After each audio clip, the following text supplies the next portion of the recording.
Hello, my name is Diane Richard and your host for Let's Talk. This show was designed to present to some and introduce to others fascinating individuals who reside right here in our communities. Recently, we visited with Joe Hoffman, a retired Navy veteran from McKeesport, and his colleagues, the infamous Romeos, which stand for Retired Old Men Eating Out. It was during the 50th anniversary of the McKeesport High School class of 1965 that Joe and his colleagues thought to honor the 3 servicemen from their class killed in action in Vietnam. Unfortunately, a total of 23 servicemen from McKeesport had been killed in Vietnam. It was then decided to erect a monument to honor those 23 men. In doing so, it was unanimously voted to title the monument the McKeesport 23. A few weeks ago, I interviewed Joe, several other veteran servicemen, and family members who wanted to speak about and remember those fallen heroes. Here's their story. But first, let's pay tribute to those fallen servicemen known as the McKeesport 23.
Hello, I'm Diane Richard, your host of Let's Talk. Today we are talking to Joe Hoffman, who is going to take us on an amazing journey into the lives of the McKeesport 23. I'd like to welcome him to our set. Hi, Joe. Hi, Diane. How you doing? I am doing well. Thank you so much for being here today. Hey, thank you. And taking us on this amazing journey to talk about the McKeesport 23. I think that this is a story that everyone should know about. I think that we should have a good time as far as telling people this story and letting them know that this is a story that needs to be told. Great. So let's start. Let's start with in 2015, there was a 50th reunion of the McKeesport High School.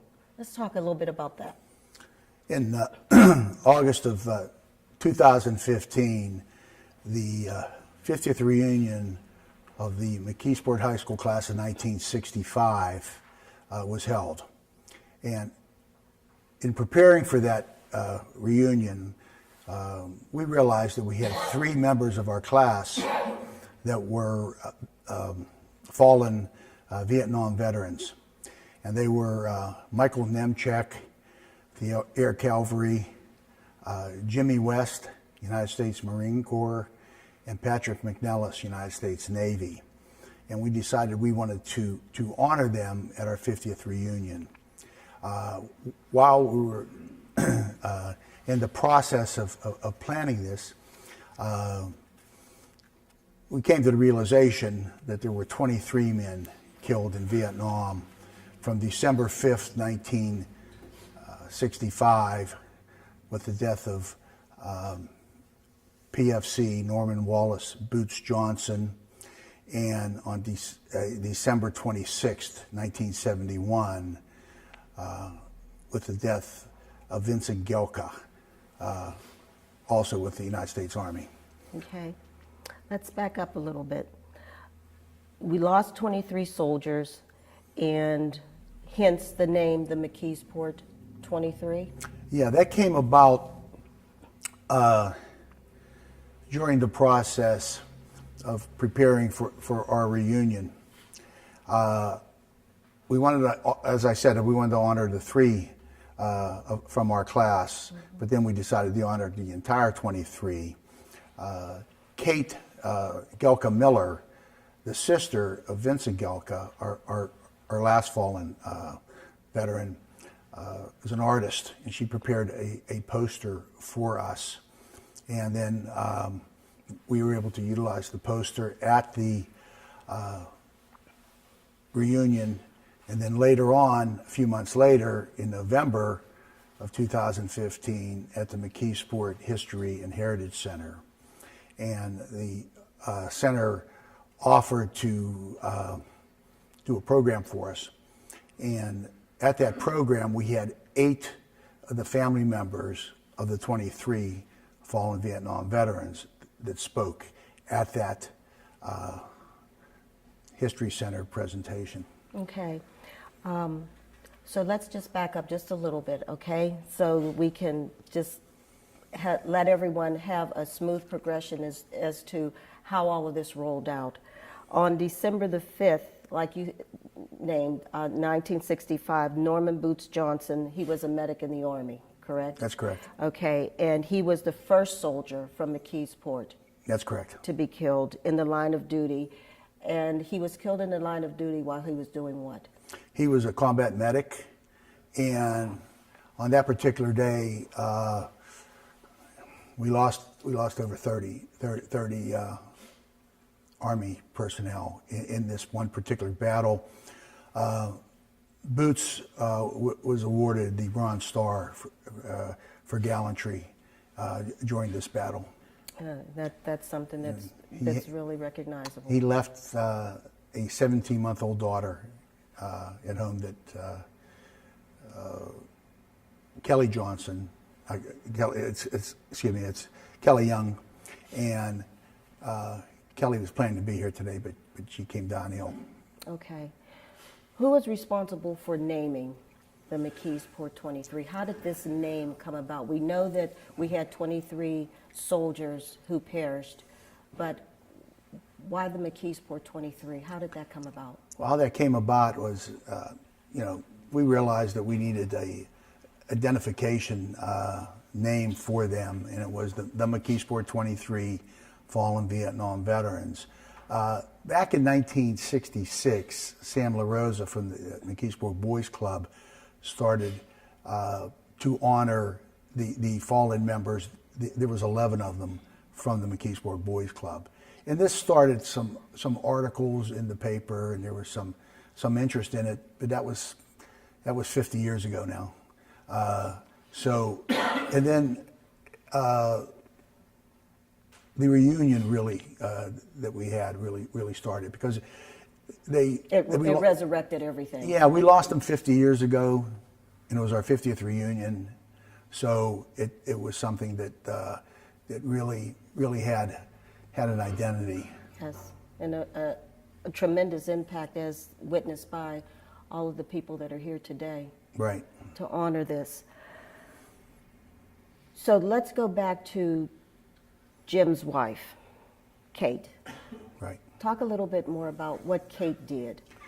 Kate prepared a plaque. It was about 2 feet by 3 feet.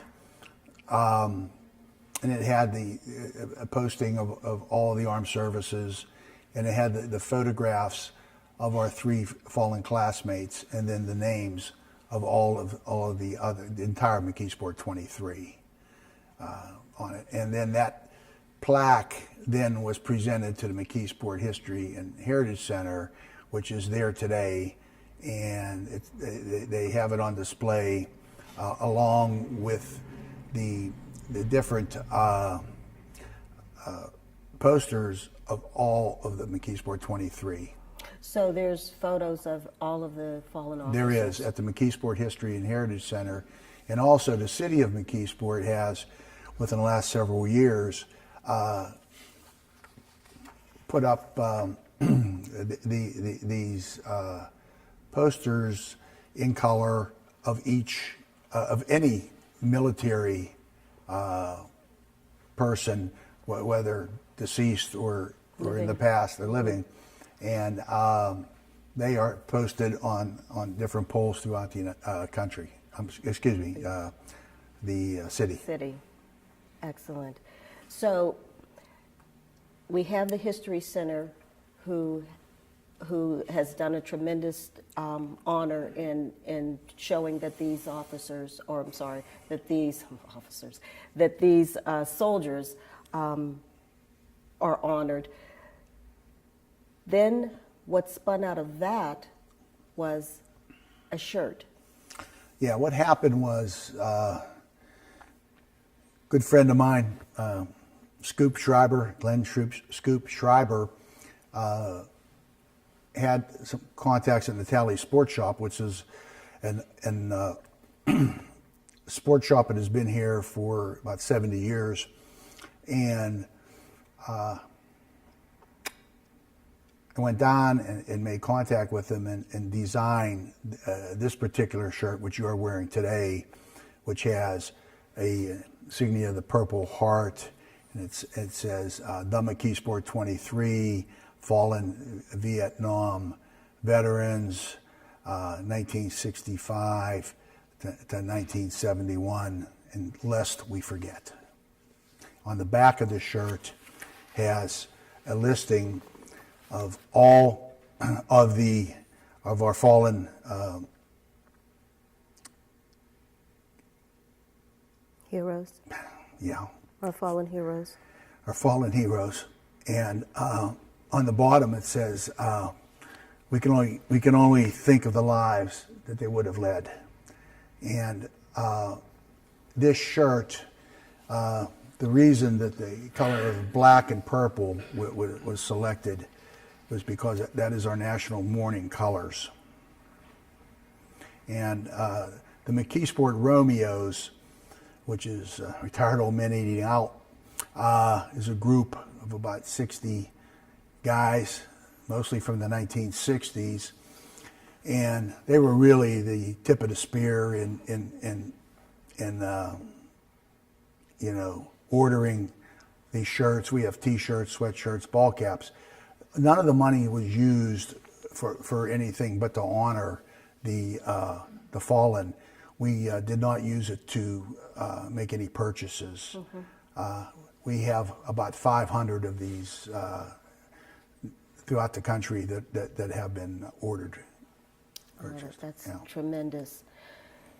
In my reading through the story that you submitted to me, I learned that in 2016, you approached the McKeesport Area School Board to see if they would consider placing a memorial plaque to honor the 23 in the high school. However, more than you expected occurred.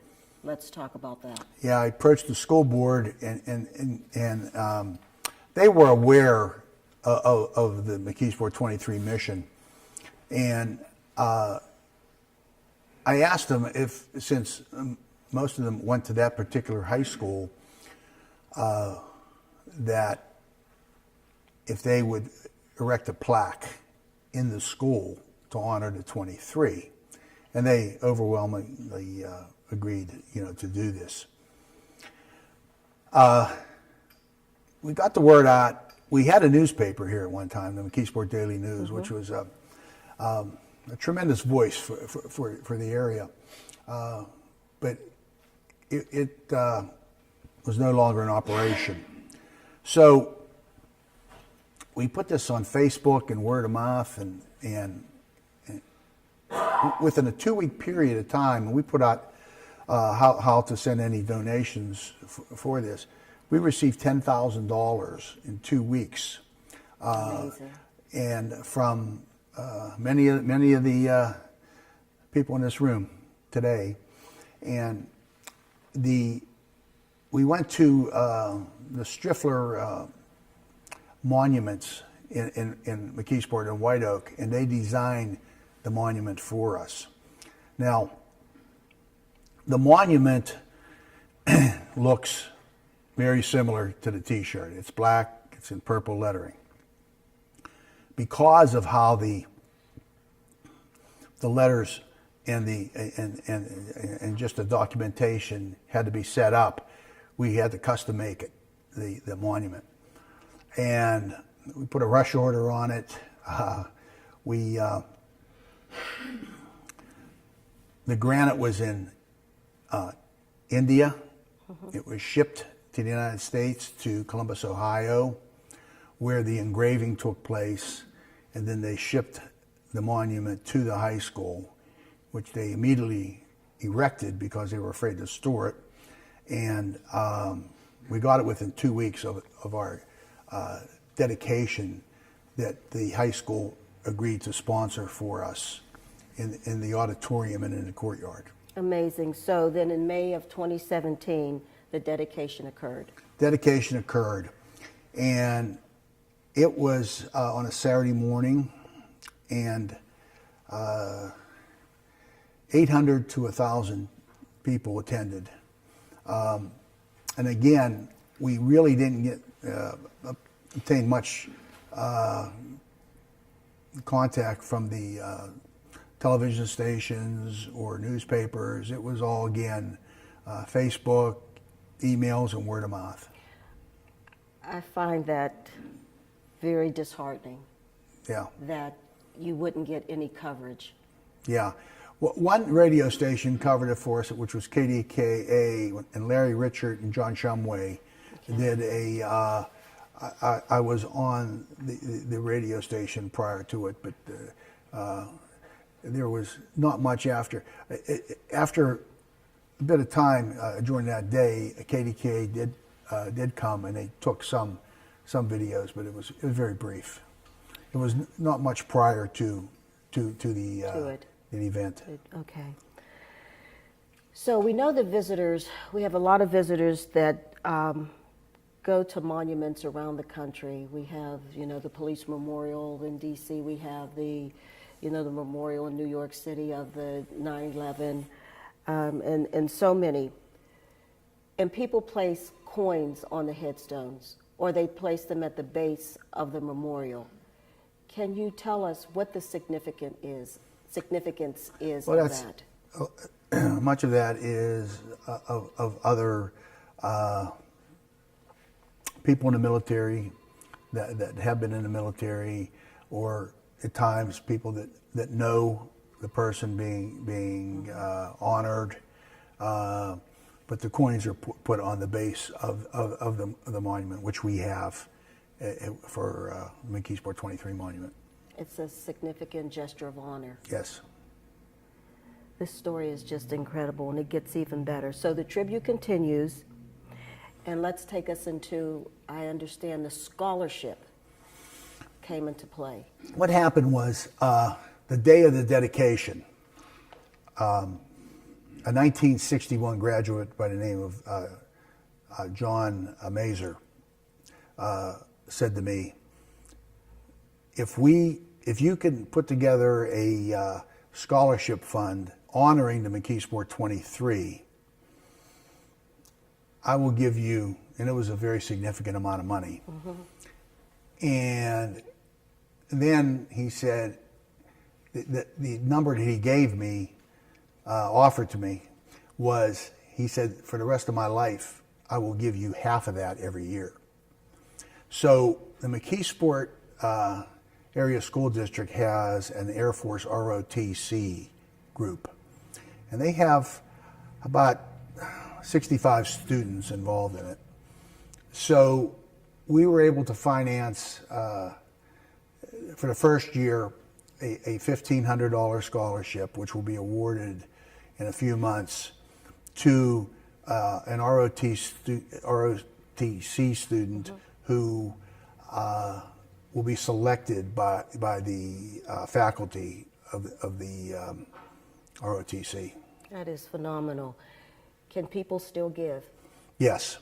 Okay. Yes, and I have that information, which I can get. We will have that. We will have that on a slide. Yeah. During the presentation of this show.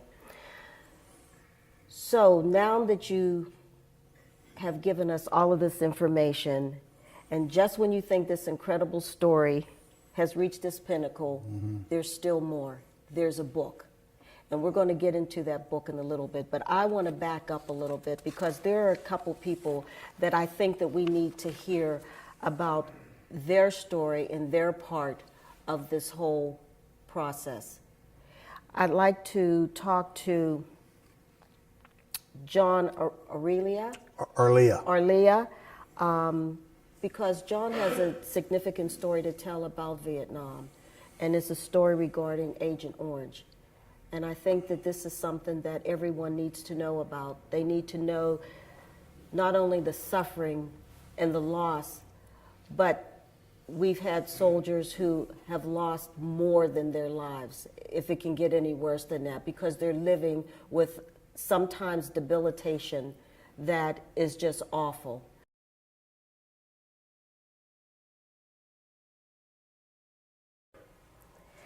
We have with us John Arlia to add more to this amazing Vietnam story and the McKeesport 23.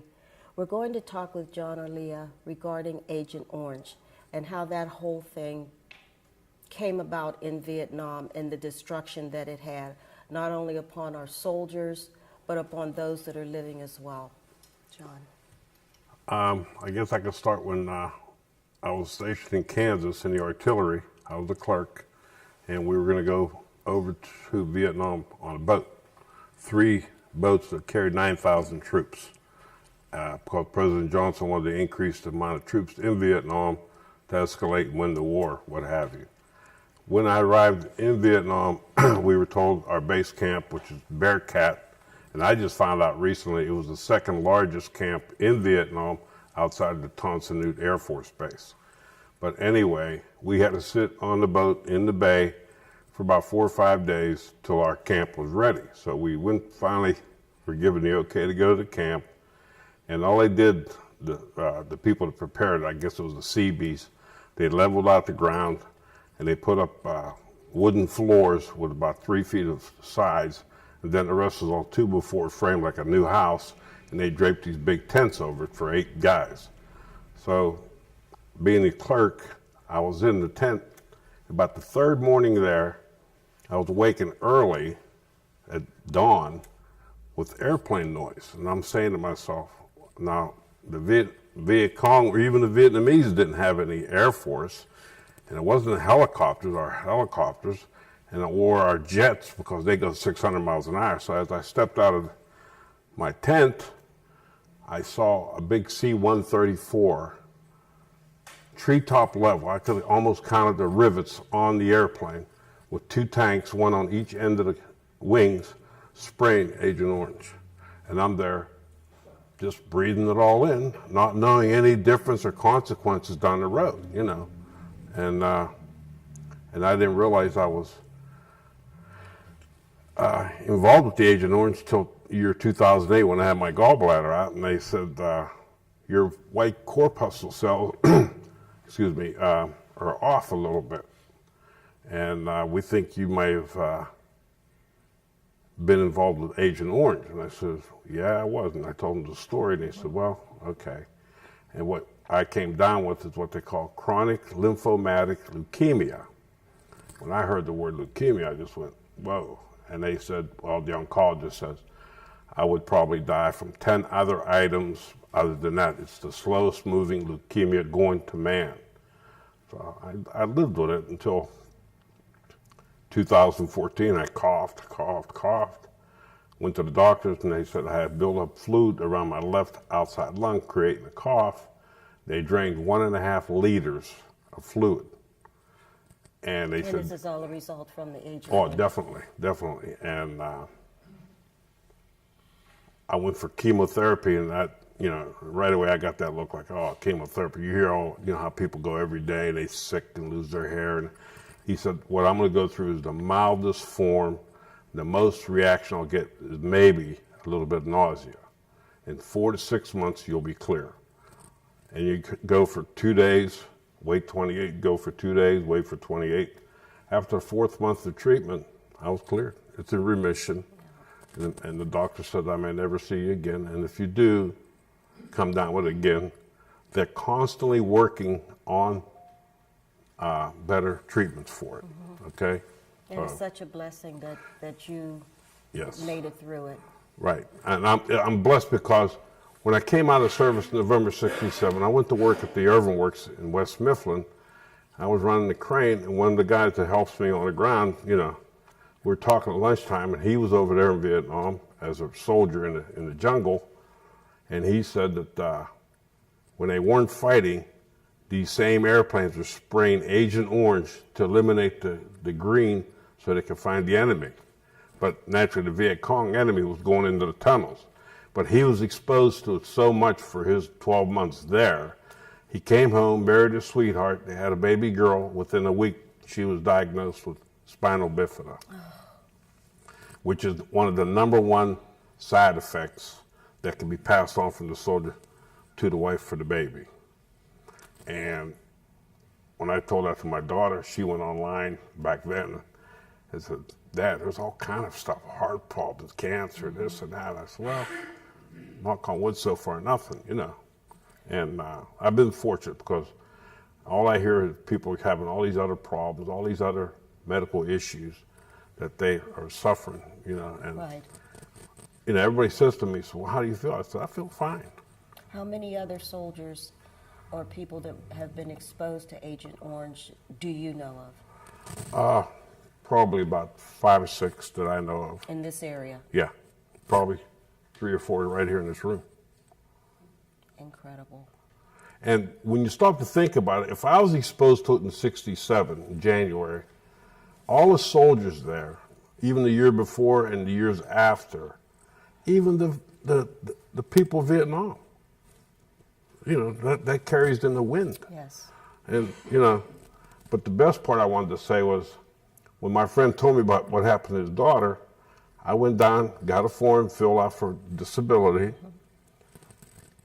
And you know how they've been complaining that the VA doesn't respond? They responded so fast they rejected me because I wasn't sick. I kept that rejection letter for the longest time. I got tired of looking at it. Then in 2014, a fellow guy that I met, he was a door gunner on a helicopter, and he was exposed to it, and he came down with diabetes, and he's getting like 30%.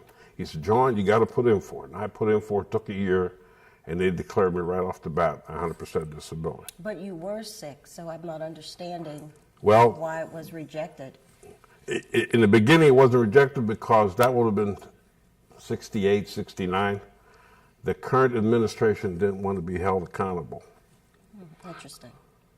And when I finally went down for this last application, one of the guys down there that volunteers, and he's there every day, he said, "You look like you're from the Vietnam era." I said, "I am." He says, "You know how this all came about with the veterans being recognized finally?" And I said, "No." He said, "When President Obama became a senator, his first term in Illinois, supposedly a close family member that they knew to their family, another family, died from being over there. And they were complaining that the government wouldn't recognize it, didn't give any monetary disability." And he started a big campaign push for the government in D.C. to recognize it. And that's where we're at today. To recognize the Agent Orange victims. Yeah, yeah. Now, I don't know how true that is, but that's what I've always been told. That's what I keep telling everybody else, that when he was a senator in his first term in Illinois, he made the big push for the VA to start recognizing 40-some years ago that we were all exposed to this.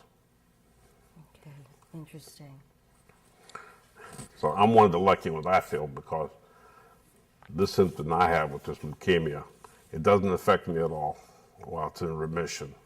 I like my oncologist, and I went to the Hillman Center. I didn't go to the VA. I go to the VA for hearing aids and eyeglasses, but I figured with the cancer I wanted the best.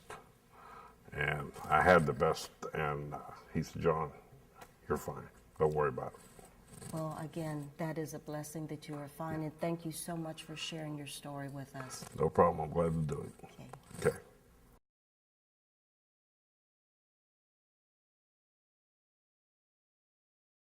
Some of the horror stories that we hear about Vietnam are just mind-boggling, and oftentimes it hits very close to home. We're speaking with Jay West now, and Jay has a story that has hit close to home, and it's regarding the loss of his brother. Jay. Yes. Tell us a little bit about the loss of your brother, and I do know that your sister's going to give us more in-depth information, but as you can recall. Well, I can recall it was like, he's like anyone else. He was my big brother. He always looked after me. He always took care of me, and I always looked up to him. And he was always there for me, like when neighborhood kids would do something, he'd come out and he would do something. He was the big brother. He was the big brother. Yes. And then I'm being of the Catholic faith. When we make our confirmation, you need a sponsor, and he was my sponsor when I, was confirmed. Mm-hmm. So I remember stuff like that. And I remember he was what you call, he was in old terms, he was a gearhead. He loved cars. He could take it apart, and he's ahead of his time on what he would do with cars. My dad had a 1950 Ford, and he painted it primer black, and we called it Mr. Clean then, because it was green, and he painted it like that. But he did things to it that are unheard of, because it was the kind of cars where you had to push the button to start it. But he took off all the controls on it, where he could push a button, the trunk would open up and the doors would open up. And he always had, we always had a car in the garage that he was working on. As a matter of fact, before, he went over to Vietnam, he bought a 57 Chevy, and he was in there working on it. That was my first car. And it was a yellow and black 57 Chevy. Mine was army green. And and he had an engine all ready to go in. It was on a crate and everything. But after he was killed, my dad and my mom just decided, try to get away with some of the memories that you could, and you can't get away with everything, because it's like everyone's, like everyone says, it's like it never goes away. You just learn how to tolerate, and you learn how to adapt, and it hurts every day. I'm sure it does. So. I'm sure it does. Let's back up just a little bit, and I know that when we talked a little bit earlier about the memorial, Yes. and we talked about the coins with Joe. Joe told us about the coins, the memorial coins. Can you tell us a little bit about what each one stands for? Yes, the penny, when you ever see a penny on the headstone, it means that you visited. A nickel that you trained with the person. A dime will signify that you served with the person. And a quarter means that you were there when they were deceased. So I'm sure there are a lot of quarters and a lot of dimes. I believe there are. And it's like Joe was saying, unfortunately, Joe was saying at the one at the high school, there are a lot of coins that still from the day when we had the dedication in May, and they had another open ceremony last year, and all those coins are still there. So, when I was coming through town, I noticed a couple memorials as I was coming through town. yes. And one had flags all around it. And Was that on Walnut Street? yes. Okay, that's probably the Christie Park Memorial. Okay. And then I passed another memorial, and I'm not certain where I was because I'm not familiar with the area, but there was another memorial as well. What I think was it near? It was near a big building. I just remember that. I wouldn't. I couldn't tell because I passed a couple. Just coming here like through the Salesboro. There's a memorial there, and there's the one in Christie Park. Well, maybe I was passing through another borough, and it could have been yes, okay. yes, All right. because the area around here has always been very patriotic, towards the service members. So it's always been a patriotic area. Jay, thank you so much for being with us today and talking about your brother. And your brother's name? James Edward West. And he passed away September of 1966. in? In Vietnam, in Quang Tri Province, Vietnam. Okay. Thank you so much, Jay.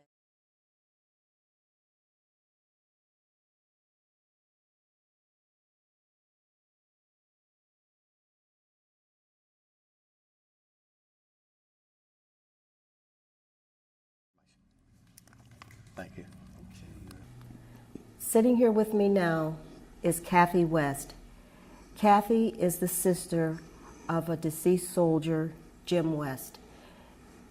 Kathy is going to give us a little bit of information and take us into her journey of how it was to receive the notification of when her brother was killed in the line of duty in Vietnam. Thank you, Kathy, for being here with us. You're welcome. We had gone to what they called like the folk masses at that time. They were having like a lot of the Catholic churches were having folk masses or young people's mass, they would call it. And we'd just gotten back. We took my mother bowling after the mass. And when we got back, my two brothers were home. One was sitting there playing with a G.I. Joe doll whenever. How appropriate. Yeah. And there was two people that had two Marines had come to notify my parents and that. And then my dad went to the door and he said he knew what was wrong whenever he saw them. And then he said, I don't know how I'm going to tell your mother. So he went to the priest house and got a priest and took him down to the bowling alley. And when they went and they told my mother and that, and then they brought her home. That she was upset naturally. Of course. And then that night it was like a revolving door at our house. Everybody was stopping in. It was like word passed really fast. Mm-hmm. And so when did you receive his body back home? It was like a couple weeks later, I think it was. Okay. And how was that process? There was like a guard. He came with him, and he was at Craig's funeral home, and Mr. Craig took care of everything. He even took care of the guard. He took him to his house to stay instead of making him stay at a motel or hotel or whatever. And he treated him like his son. And like I said, Mr. Craig took care of everything because he was friends with my parents and that. And so I'm sure that all of McKeesport turned out to honor your brother. They did. It was like they had to keep ordering the little mass cards that they gave out. Mr. Craig said that he never had to order so many extra ones because every time he turned around it was empty and they were gone. Yeah, I'm sure. Anything else you want to tell us about your brother? No, there was a lot of people I've heard, like they said that he always made them smile. And like, we could never figure out, like my brother, there's two pictures of my brother, one of him not smiling and one of him smiling in his uniform. We never knew. And that, about a year ago, I got a nice little note from a girl. Her name was Bobby Brennan, I think her last name is. She said that she knew Jim in school, and he said that he was going to send her a picture. And she's, I don't want a picture. It says, you're not going to be smiling. So he sent her one with him smiling, and he said, now how's this? Wow. And she said that if I didn't mind, she was going to keep the picture, but she really remembered him doing that. Such a wonderful keepsake. It was, yeah. I showed the little note that she sent. I've never met her. I've been friends with her on Facebook and that, but... Wow, amazing. Well, thank you so much, Kathy, for sharing that story with us and that journey. I know that it was very painful. To lose a loved one, period, is very painful, but to lose them in a war is, like they said, you just learn to tolerate it. And my mother used to always say, if you have memories, just keep them in your heart. Always with you. Absolutely, absolutely. And I am certain that Jim is with you Always. And your family and all the people that are here that may have known him. Thank you so much for sharing your story with us. You're welcome. Sitting here with me now is Tony Popowitz. Tony was a correspondent in the Vietnam War. Not only was he a correspondent, but he was a soldier as well. And he talked about all of the things that were happening on the front lines. And we're honored to have him here today to tell us and enlighten us a little bit about what happened on the front line from his perspective and his camera. Thank you, Diane. Everybody asks me how you become a combat correspondent. I sure didn't pick it, it just happened. When I first enlisted, I wanted to be in intelligence, and they told me that I had to go through cryptograph school and electronics school. And I'm not electrical minded, so I said, no, I don't want that. So they sent me to a semi-secret base in Nevada for 2 years, where we trained pilots to drop weapons, atomic bombs, and all this. And while I was at that base, I took college courses, both from the Navy and the University of Nevada, got my journalism degree. Became the base journalist in the public relations office. And my 2 years was up, and they said, where do you want to go? And I said, well, being I had 2 years land duty, I'm supposed to have 2 years sea duty. They said, okay, what do you want? I said, I want a battleship which just come back on duty. I want an aircraft carrier, good chow. And I want a seaplane tender, even better food. So I go to get my orders, and the guy in the office, he says, I got some bad news and really bad news. I said, well, what's the bad news first? He says, well, you're going to Vietnam for 13 months as a combat correspondent. I said, no, wait a minute, I'm a journalist. He says, oh, we need news reporters over there right where the action's at. I says, if that's the bad news, what's the really bad news? He says, even though you have stripes, we're sending you back to Marine Corps infantry training. Then from there, you're going to go to Camp Coronado, where the frogmen train in California, and you're going to go through escape and evasion and eat bugs and lizards and all this jazz. So, and then I went over to Vietnam. So I had a fun time going through all that again. They really prepared you, right? Oh, yeah. Oh, yeah. So my job was a unique job. There was only 690 journalists in all the services, and I was one of them. And a journalist gets treated like an admiral because I could make or break anybody by my writing of the stories. So when I got to NAVSEPAC Saigon, which was the Saigon chapter of the Navy that took care of all the PBR boats, the gunboats and the big ships and all that. I said, well, what do I do? He says, you got an easy job. He says, I'm going to assign you a photographer, and you're going to hitch a ride everywhere in Vietnam except you can't go above Quy Nhon, which was the 3rd Corps area of Vietnam, because another reporter covered that. He says, from Quy Nhon down to the Mekong Delta, you're free to travel, you and the photographer. And I said, well, how do I get around? They said, that's your problem. They said, you hitch rides, you ride gunboats, you ride helicopter, you get anything you want. And by the way, General Westmoreland sent over this pass for you.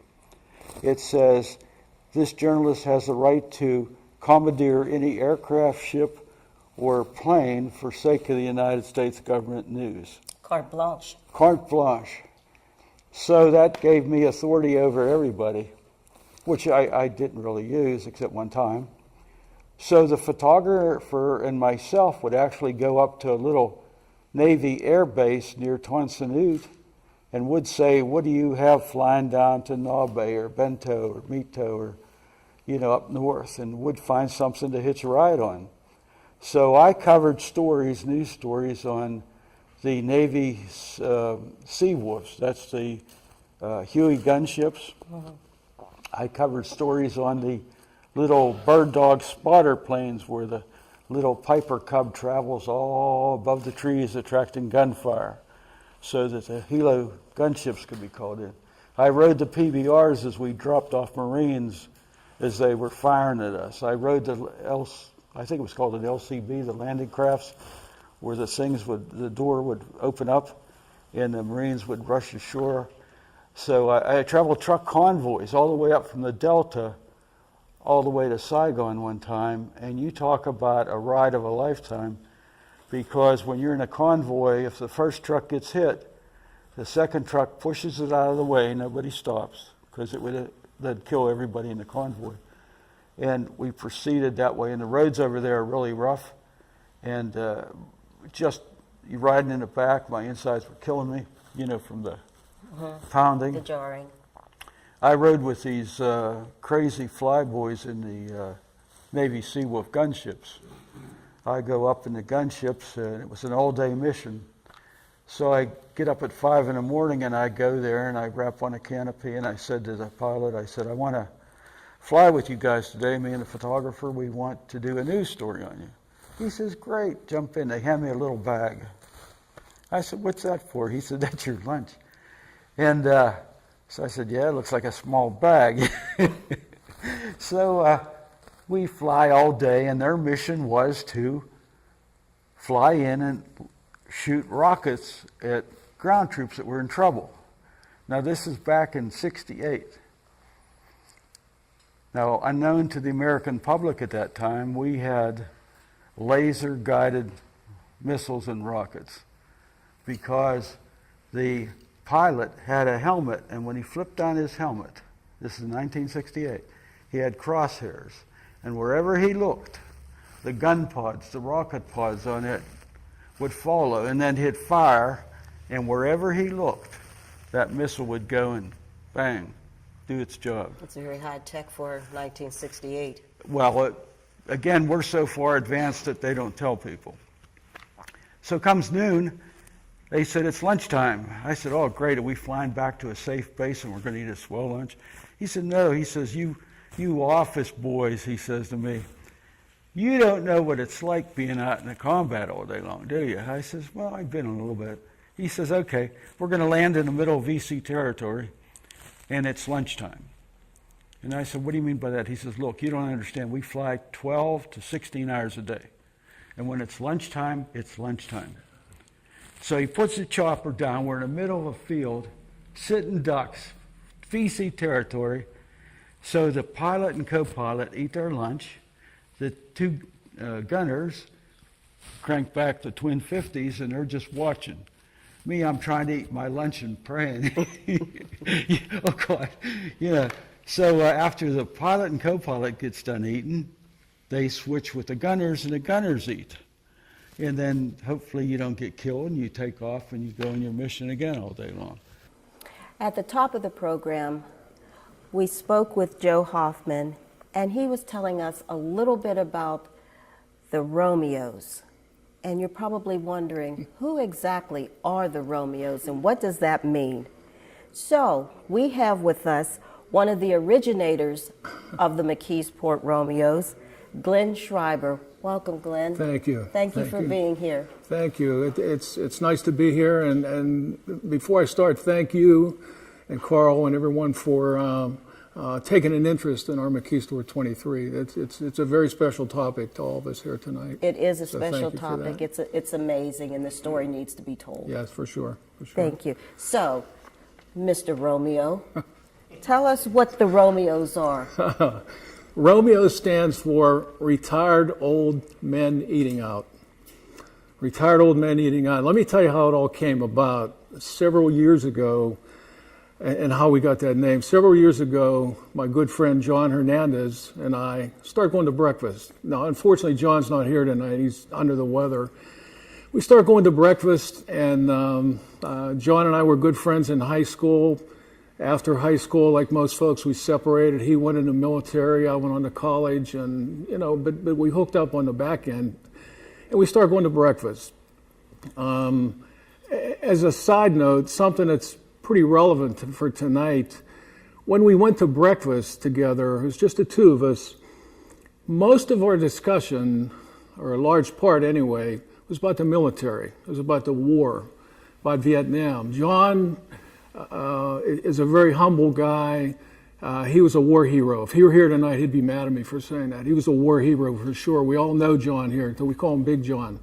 He come home with 2 Purple Hearts. He got wounded a 3rd time. I said, John, why didn't you get a 3rd Purple Heart? He said, oh, it wasn't that bad. I didn't tell anybody. I just rubbed some dirt on it. He's a tough guy. He's a war hero. I, on the other hand, I'm one of the few people, 90% of our Romeo group is veterans. I'm not, unfortunately. I come from a very patriotic family. I had 7 uncles. Every one of them served. I had an aunt that served. My father, most of my cousins. My father was in the Air Force in World War II. He come out of the service and then he enlisted in the Navy in the Korean conflict. Talk about a patriot. So I'm one of the few people in my family and in this group that didn't serve. And I got to tell you, I feel guilty.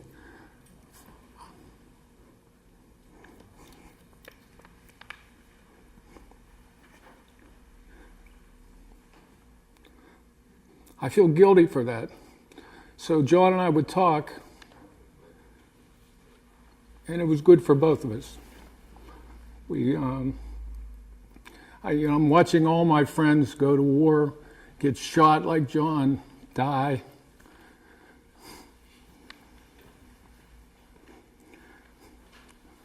That was a tough thing. That was the start of the Romeos. There were just the 2 of us. Then another guy came along, his name Tom Katona, and he was really the gasoline on our Romeo fire. Tom joined us, and he was neighbors with Joe Tassone and Joe Budd, and Frank Shaw started coming, and Terry Kinlow, and a few others. Forgive me if I'm forgetting. So pretty soon we went from 2 people to 10 people.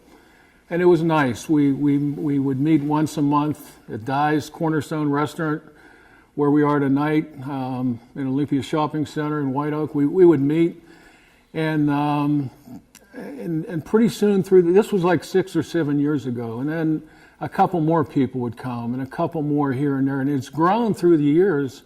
Now on a typical, we call it a meeting. Now on a typical meeting, we have 25, 30 guys. Join us. In the winter, we have our snowbirds go to Florida. We have people that don't drive in the snow. So it's maybe 15 or so, but it's a lot of people that come. We enjoy each other's company. And you meet here? We meet right here. We meet right here for breakfast twice a month. We have our agenda. Well, let me tell you how we got our name, backing up a little bit. Back when we had 8 or 9 people, I'll never forget this. One day we're sitting at breakfast, and I look up and I see this old timer. It's not us calling people old timer. He was an old guy. He's walking across. We're sitting at our table. He's walking across the room. He had a cane. I'll never forget this guy. He had a pirate hat. He had a Steeler shirt. He had a cane. Oh, pirate hat and a Steeler shirt. Where was he from? Huh? He's walking across the room. He walks up to our table when he's standing right behind one of the guys. He wasn't saying anything. Almost as if he was waiting for an opportunity to say something. So we're all talking, and pretty soon everyone stops talking and they look at him, And he goes he points his finger and he said, "You guys are the Romeos." We said, "What? What are you talking about?" We all thought, well, yeah, he knows we're ladies, man. That's what I thought anyway. He said, "You guys are the Romeos." And we said, what do you mean? What are you talking about? He said, "Retired old men eating out." I never forget, he pointed his finger at us. He bust out laughing, we bust out laughing, and he walks away. Never stuck. Yeah, that's where the name came, and it stuck, and I never saw that guy again. But as I said, through the years, we've grown. These are people from McKeesport and McKeesport area. Our agenda is to solve problems. Here's what I mean. The older we get, the smarter we get, right? Or so we think. We solve any and all problems. World peace, world hunger, pirates, Steelers, North Korea. You don't even want to know how we solve North Korea problem. That's what we do. And we've come up, we have 3 rules that we live by that's kept our group together. The first rule, we don't talk politics. Politics is very polarizing. We have very opinionated people on both sides of the aisle, so we don't do it. We just eliminate it. We don't talk religion for the same reason. And lastly, maybe most important, we don't talk about old girlfriends. Can't do it. We respect all our old girlfriends from days gone by, and we just don't. And we found if we keep those 3 rules, old friends will stay old friends. Remain old friends. That's right. That's exactly right. And the thing I like most about it, the thing I take most from it, every time I'm with my Romeo brothers, whether it's 2 of us or whether it's 25 or 30 of us, we go to picnics, we do a lot of things together. Every time we're together, I'm always the best looking guy at the whole table. Always the best. That's my story, and I'm sticking to it. You're sticking to it. So that's the Romeos. That's our story. Through the years, we have Joe Hoffman come up with the McKeesport 23. What a tremendous job he's done. He has a nice scholarship. We have a Romeo scholarship. We do a lot of good. In concluding, let me just say, we all enjoyed growing up in the McKeesport area. It was a great place to grow up. There were over 50,000 people back then. Now there's less than 20,000. So we just want to give back. We want to enjoy each other's company. And we do. It's a fun group. We invite all you McKeesport folks, come on out and join us.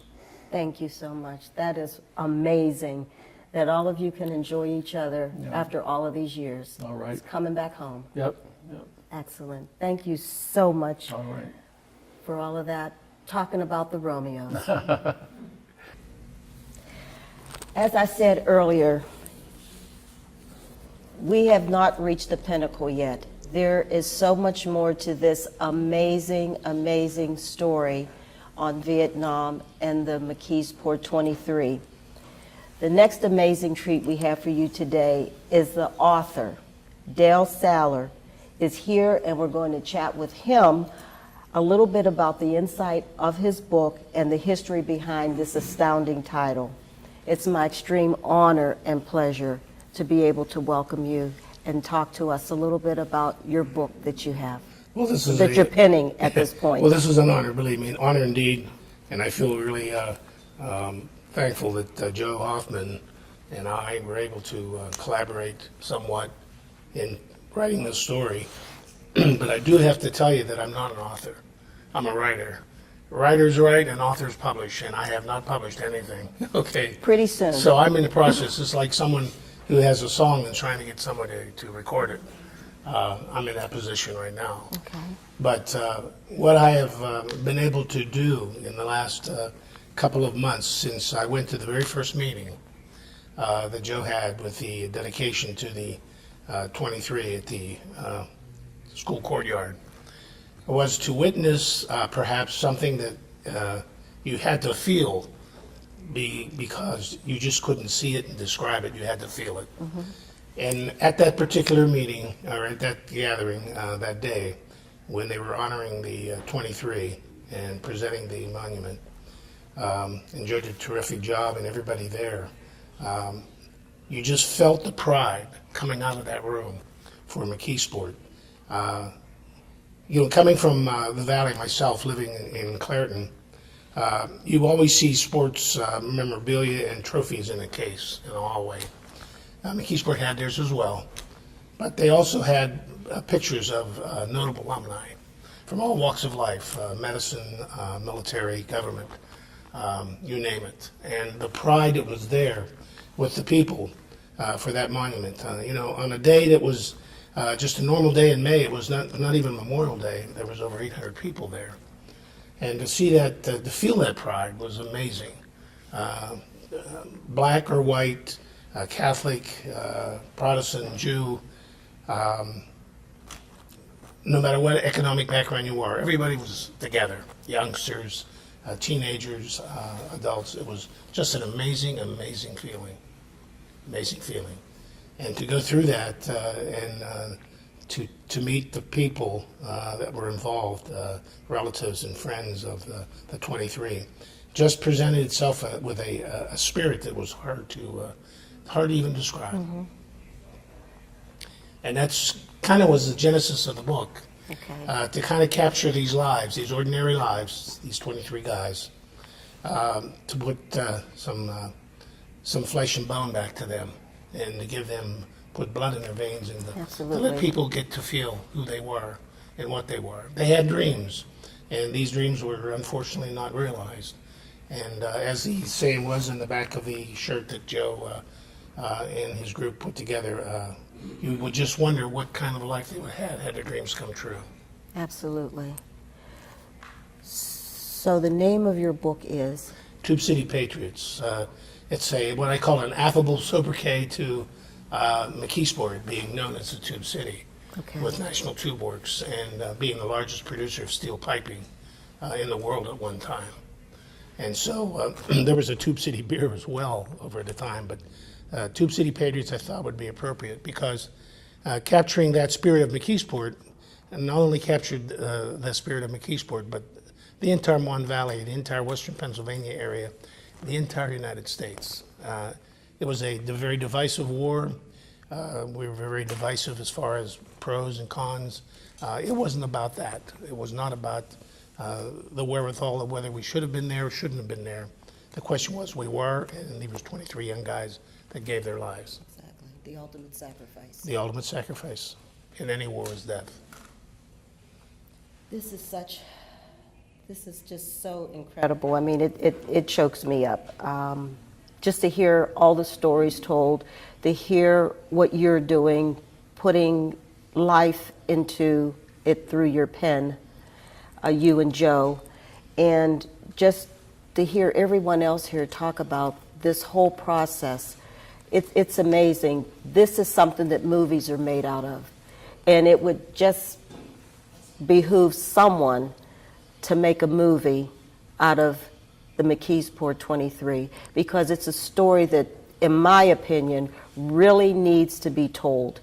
And it really needs to show what the men and women here of McKeesport are made of, and how they sacrifice so much in the years that have gone by up until now that, it's just extraordinary. It's just really extraordinary. And my hats are off to each and every one of you and anyone else within earshot of my voice that I say that I just think that this is just an amazing, amazing story.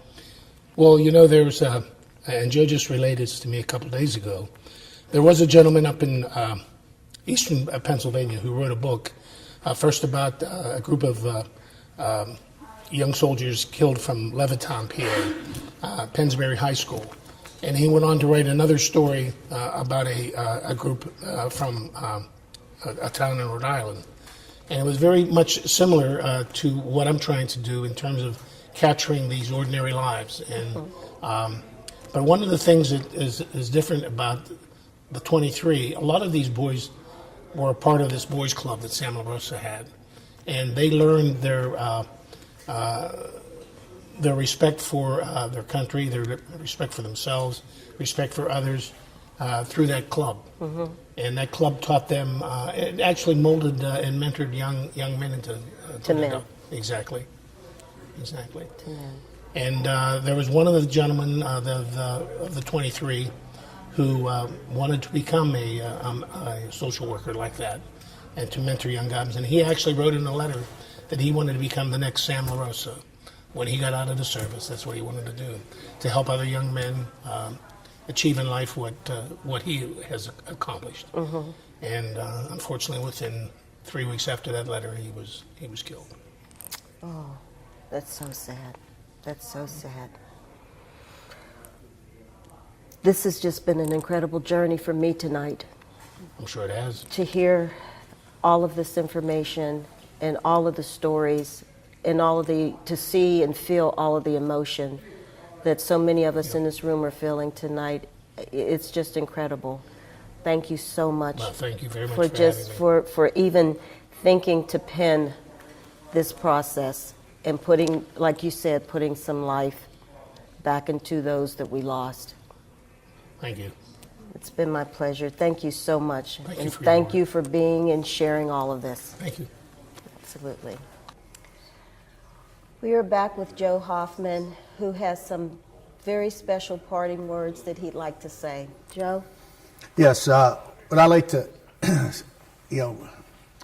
bring out is Tony Popowitz, our Navy correspondent in Vietnam, is the cousin of Greg Popowitz, one who is a Marine, one of the 23, McKeesport 23, one of our fallen Vietnam veterans. And also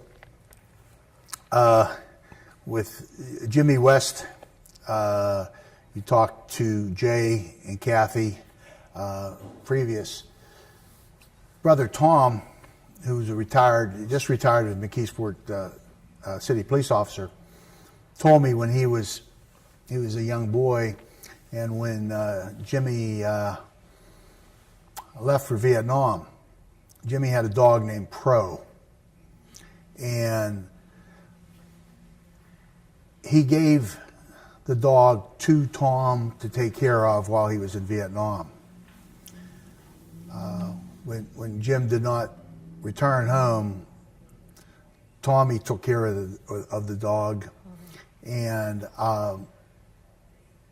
after the dog died, he kept the collar of the dog, and a number of years later went to the Vietnam Wall and left the collar where Jimmy's name appears on the wall. So there's a lot of incredible stories, and just to bring up too what Kathy said about the time that she was with her mother and dad at St. Pius Church that evening, and when they came home, and when Tommy and Jay ran up to the door, opened the door, and her and her father walked in. And when she was telling me this story, I was thinking about her father trying to think this through and decided, I'm going to take the priest with me from St. Pius Church. Contacted the priest, and they drove probably the longest 2 miles that exist in the world to get to the bowling alley, to walk in and notify Mrs. West that she needed to come home. And I'm sure when she saw that Mr. West and the priest and all the ladies that were at the bowling league, it must have been an incredible emotional evening. Absolutely. Oh, Joe, it's been emotional. Yeah. It's been thought-provoking. It has been astounding. Nothing short of extraordinary. Thank you so much for just Diane. sharing all of this with us and with everyone who will be watching this. Thank you for sharing this. Excuse me. It needs to be a movie.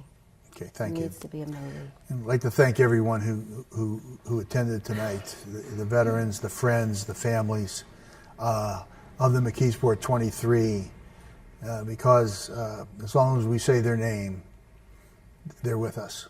They'll never die.